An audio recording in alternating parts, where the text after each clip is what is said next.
But I always came back to the whole concept that I wanted to be an equity shareholder in the companies I was involved with.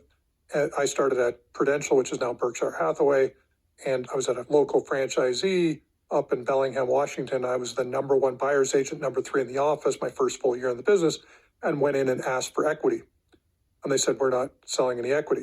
So I'm like, okay, well, then I'm going to move on. And I went over to Keller Williams, and I was offered 1% ownership in the market center, even though I was 30% of the office's volume. And then I recognized that owning at the local franchise level really didn't make a ton of sense, because those things go out of business every time there's a down cycle. There's consolidation, there's recapitalization, everybody gets squeezed down, new investors come in. It's just not a great place to be as an owner. But I recognize that if you look at folks like Dave Leninger, Gary Keller, and others, the franchisor or the parent company, that's where you wanted to have equity ownership in. And Gary wasn't giving up any equity ownership at Keller Williams International. And so in 2012, I said, we need to figure out a way to get agents equity. Now, I'd talked to one of my board members, Randall Miles, he's on the board even today, in 2008 before we started eXp, because I actually wanted to do equity for our agents back then. And it's challenging to do that when you're dealing with non-accredited investors, which most of our agents are.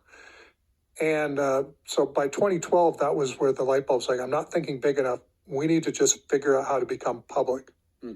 And so that was when I knew some people. So I called a buddy of mine and said, hey, I'm trying to become a public company. Do you have a public shell? And he went to work, found me one, cleaned it up in 2013 and merged ourselves into it for the single purpose of being able to issue shares of equity to our agents.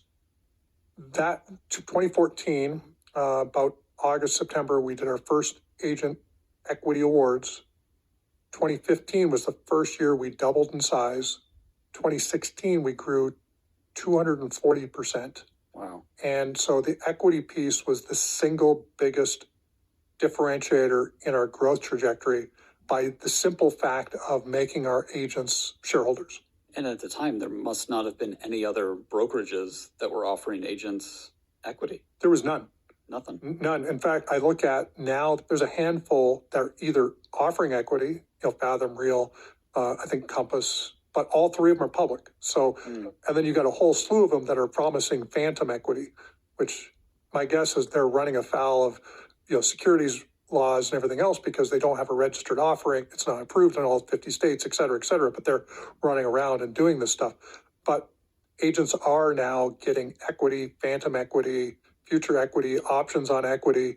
And so if you look at, what we've accomplished, it has ripple effects well beyond just eXp.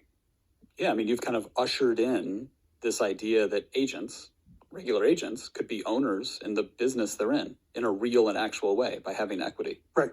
Yep. Yeah, that's powerful. That's a cool lasting legacy.